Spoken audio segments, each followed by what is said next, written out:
Welcome back to another episode. As you can see, I finally got that haircut that you guys so desperately wanted. And by you guys, I mean nobody, but I wanted it because I don't like it when it's bushy out to the sides. If you're just listening to this, remember that there is video, so you can see my wonderful, cute little face as well. So, we are going to discuss the topic of how time is sinister. For reference, I got about 15 to 20 minutes in my laundry, and I was like, okay, I want to record a podcast. It's always good. That's enough time, but I don't have it laid out and scripted. And I was like, this one's a bit more in depth, and maybe it would take too long to then write it out. And I was like, you know what? Let's just record it, and then I'll come up with a 2.0 version later. And so if you don't like it when I freeball my podcast episodes, then you can just skip on ahead and not worry about this one. But if you enjoy a little bit of banter and a little bit of tangents, then you can stick with us. I feel like I'm much better now that I can handle a tangent once in a while. On top of that, the time is sinister is a very interesting topic to me. Me and my one client, Lynn, we have some really interesting conversations. Lynn is I used to be called Aunt Lynn. So it's like my mom's best friend for me growing up. She was my first real online client, and I've had her since 2020. So it's been a long time, 6 years. And so she's the same age as my mom, and I always call my mom 1 year older than she actually is. But they're 63. I think I got that right. And so I've been working with her since she was 57. She's strong, she's fit, and she's been working out for I want to say at least 20 years. She's worked with two other trainers with outside of me for a long time before me. I think it was this one particular one, which I don't know their name, and then she worked with Chris at Good Life for a long time as well. A different Chris than who I have on the show. And then COVID hit, so she took about maybe 6 months to a year off, and then she started kind of working with me in late 2020. So, what's interesting about this whole situation is she's done a phenomenal job. She works out twice a week. She did do yoga on and off a little bit, at least once a week. She's now restarted at least Pilates once or twice a week. And then if she's not doing those sort of things, sometimes she was doing a little bit of dragon boating. She's very active. She gardens, and we just talk about time. She had two older, way older relatives, like in nursing homes, and then now it's just one. I have grandparents, and I work with some older people as well. So we talk about that. And she's really big on ageist. So it's like people who just assume that because you're a certain age, you can't do certain tasks. And so time is very sinister. And we had some pretty good conversations about it. It sneaks up on you so quick. And it's crazy because we're like, oh yeah, we've been working together for 6 years. It's just normal now, but you know, 2 years in, you don't even think about it as another 2 years and then another 2 years. It's like, oh, this has been a while. That would have meant I was like 25. So my level of expertise is much different now than 31. The online business grew from literally just her I had her and just her online for 6 months. And fast forward, I've worked with at least 50, 60 people online with a current roster of 20. I don't necessarily have and over 5 years, that's crazy. Like I have a pretty high retention rate. I just don't have a high leads generation. So that's where the podcast, you guys gotta share and support how we can to get the name out there. Because once people start with me, they have a pretty high likelihood of staying with me, which I think is cool. But time is sinister. Time will catch up on all of you. And me personally, I have my own health, fitness, and wellness goals that I don't want them to escape me. I'm 32. Might not seem that old. I have a bit of a baby face. Like, obviously, I have the beard. Even then, it's not like the bestest of beards. And if I was to shave and have a fresh haircut like this, I think I'd look a lot younger. Like, if I relax the face, there's no wrinkles. Obviously, there's wrinkles when I do that, or, you know, facial expressions. But, like, I think I look pretty young for someone who's almost 32.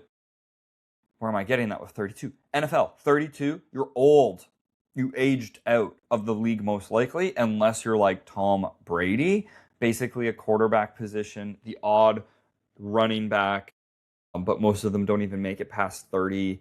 Um, some receivers can be 32 to 34 if they're big and strong, but the ones that were fast, usually they've lost too much of a step, or they can still play because they were really, really fast. They're just not the same player anymore. And so I just find that interesting that that's 32. And obviously the margins of being the best are thin, and you get an injury here or there, and then you have guys in their early 20s that just work harder now because they don't have the money and this is their opportunity, and you get soft over time because it's like, well, I've made $100 million, right? I don't know if I want to play another year or two. My body's not feeling great. Maybe I won't try as much. I got a family. So there are other factors that would factor into older players not necessarily performing well, that if we were to control it, they would age pretty good. But there's a lot, right? And there's some things that are uncontrollable, like an injury. You have a devastating knee injury, and I had one of those, and it ages that knee a little bit, right? And then you just don't feel like you can go out and do the same things you want to do. And for me, the fact that time is sinister as I look back, and that knee injury was 15 years ago. I still played sports, but I definitely, once I was done with university, I definitely just focused on weightlifting because sports did bug my knee. And then I look ahead, okay, I'm 32. I've been robbed the last 8 years of potentially just playing fun, co-ed, beer league style sports, which it is what it is. But in another 8 years, I'm going to be 40. So it might mean that I can't do those activities. Like I said, time is sinister. Health is a big factor of that, and I don't talk about this a lot, but yeah, I have been off of cannabis since I was February, around the Super Bowl, right before my trip to Argentina, which is great. That's been a good amount of time. It's been a good experience. And I look back and then I'm like, okay, like this was an on and off. Like I would go off and on, off and on. And sometimes it wasn't so bad. I have a lot of friends who say, oh, how bad was it? And it's like, it wasn't that it was that bad in the particular moment. And that's what's sinister. It's that it accumulated. And then you look back, it's like, oh, that's 10 years. I wasn't always smoking it. Sometimes it was cannabis related or eating related. But when you really think about it, I'm like, okay, like I was always more inclined just to kind of stay in and be low key and have a joint or have a half a joint. And that's not necessarily good for the social side of things and networking. Or sometimes it's like, oh, I'm done work at 1. I'll just enjoy a joint and go for a little walk, which could happen, but sometimes you just smoke a joint and you just end up on the couch kind of lazy. And it's like, I'm kind of wasting time.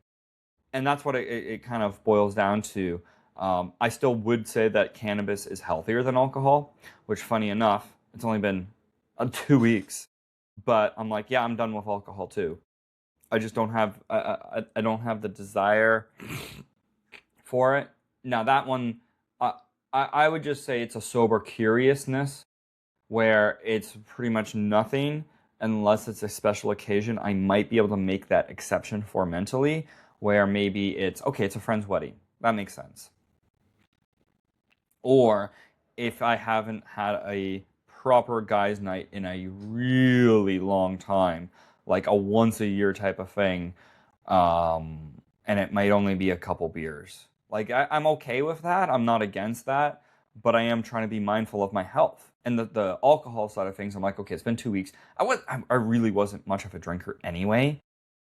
It could save some money, but it's that I'm like, yeah, I would sleep better regularly, because it turns into like a beer or two once or twice a week. That's what it kind of turns into when it's a social side of things.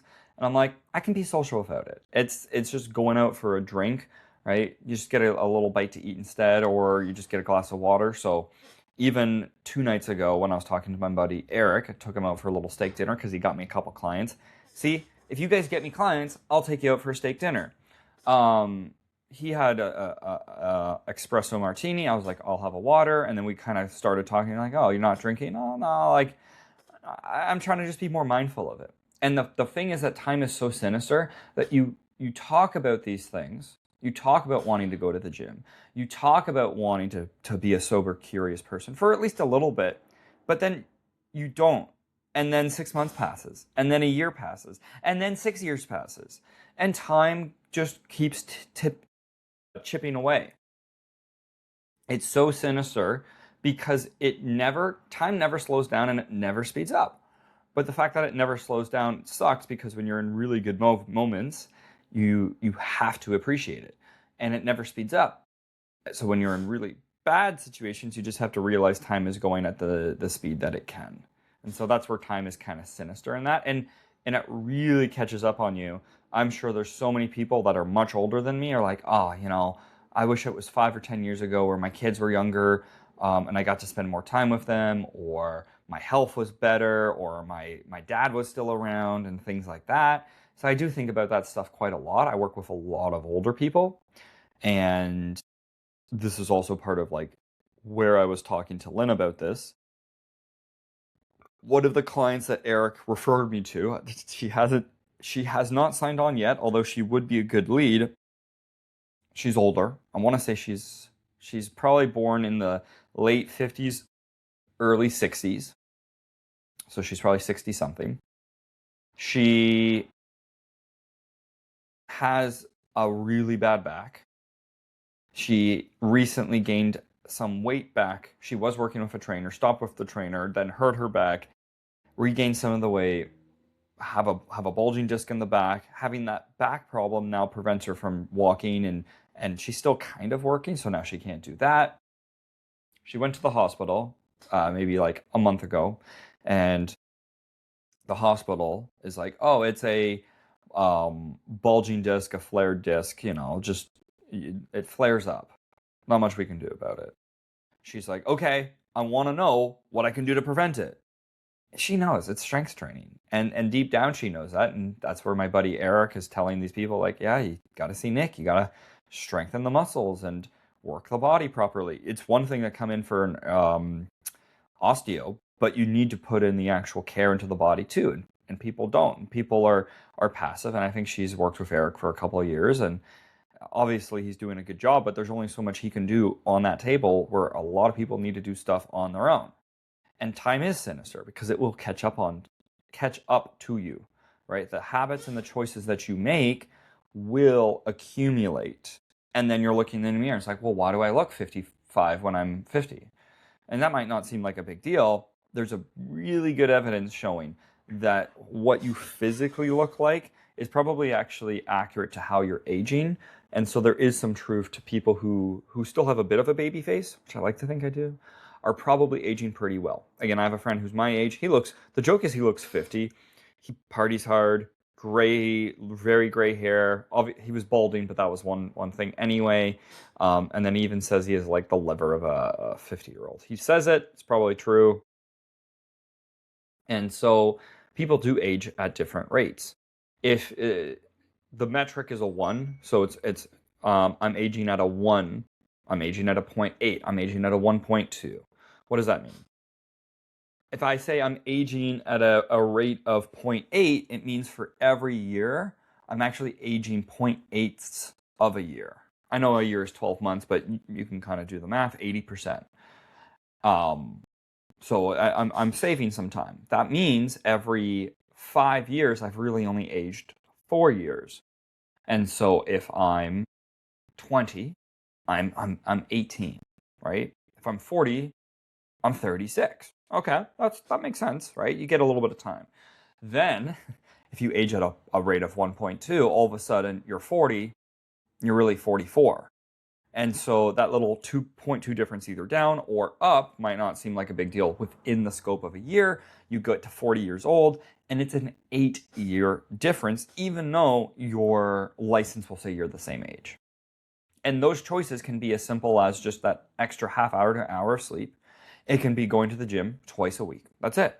It could be just eating home-cooked meals once or twice a week more often. It can be cutting down on alcohol or cutting it out. Stress has got to be one of the bigger ones. And then your ability to adapt to stress. Technically, exercise is a stress, It's that you give your body the rest and recovery to adapt to the stress. That's what makes it exercise. I think that's an interesting definition, and I even thought that that would be a cool sort of topic at some point. But exercise is stress. But it's also the fact that you've given rest to it. And so are you resting appropriately? So it's like, yeah, I take my little breaks. I don't think I have a high stress job. Even a day like today, it's 10 o'clock while I'm doing this. I got to sleep in a little bit. I basically have 3 paid clients from 11 to 3:30, and then I have 2 assessments, and I'm going to get a little bit of paperwork done in between. And I'm probably going to do a little bit of volunteer work later, and that's my day. And it's pretty stress free. And then I'm going to go to the gym, and then I'm going to get some good food, and then I'm going to go to bed early because I like to go to bed early, and that's what it is going to be. So that's essentially how a normal day in the life of Nick can go. So I just think it's important for us to realize that time is sinister, and it's going to go by no matter what. It's going to go by no matter what. You do 3 months of pretty hardcore fitness, 3 months of okay fitness, 3 months of no fitness, and 3 months of bendering.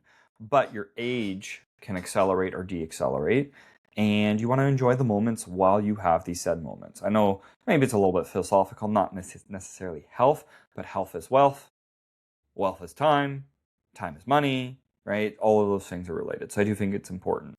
So just wanted to hop on, talk to you about that. Hopefully this inspires you to live in the moment a bit more.